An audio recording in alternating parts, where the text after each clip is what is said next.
My name is Kristen Pitts. I'm in Art 1100. I will be talking about Charles Thomas Close today, also known as Chuck Close.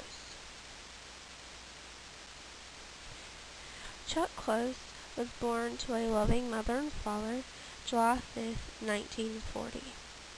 He was not very good in early education because he suffered from dyslexia and the inability to recognize faces. Chuck Close was born to a loving family. His mother and father were not able to support him financially with all the things he would like to do, but they always supported his artistic abilities, seeing how he suffered from dyslexia and a muscle problem. Since Chuck did not do very well in school, his mother noticed that he excelled in art, so she always encouraged him to follow his artistic abilities, which got him into the University of Washington in Seattle for art. Close received a scholarship to attend Yale Summer University of Music and Art in his junior year at the University of Washington. This led to him eventually teaching at Amherst.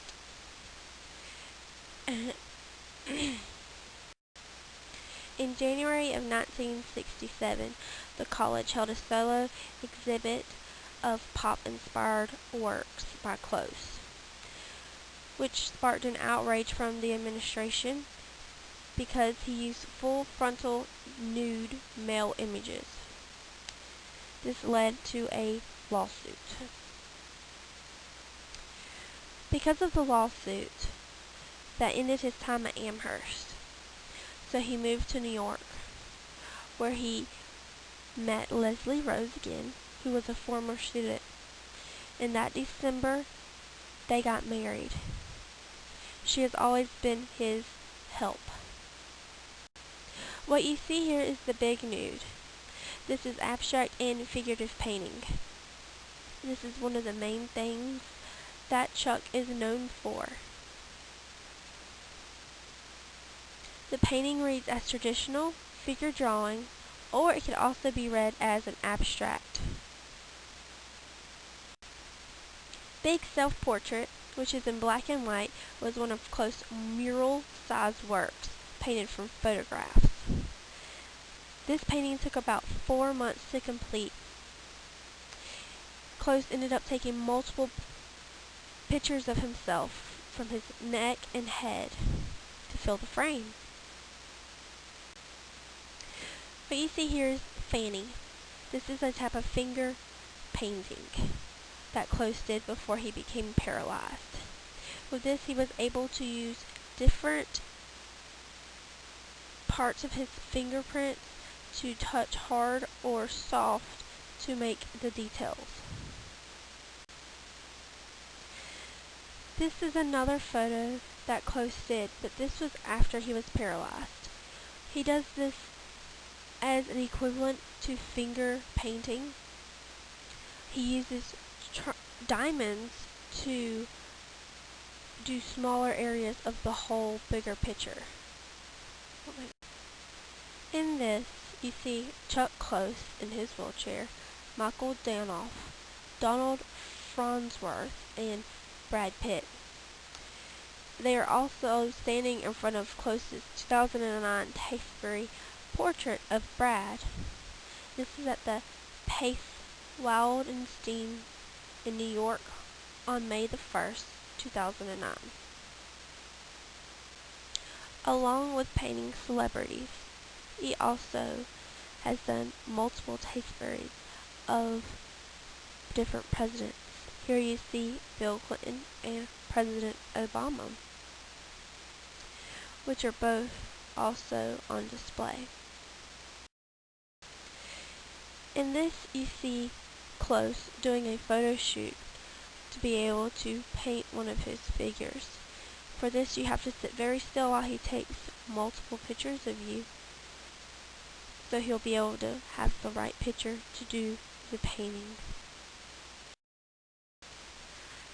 Since Chuck has become paralyzed, he uses huge canvases, and he turns his canvases into a triangle, and each triangle becomes smaller and smaller, and he paints the individual triangles to have the whole picture come together.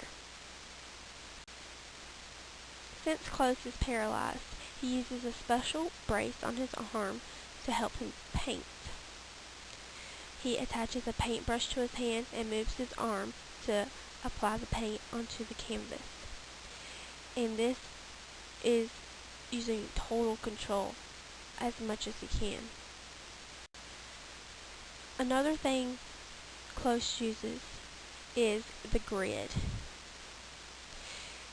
The grid helps him be able to see where each part of the picture needs to go on the bigger canvas. Chuck Close helped inspire the development of the inkjet printer. Since he became paralyzed in 1988, he had to learn how to paint different, which created the inkjet printer. Chuck Close uses a wide range of techniques and materials, including watercolors, acrylics, oils, drawings, pastels, printmaking, test berries, photographs, digital imaging, rubber stamps, fingerprints, and string. Chuck Close is found in about 65 major public collections that have been spread around the world, from the Smithsonian in the U.S. to all the way over into Africa and Australia.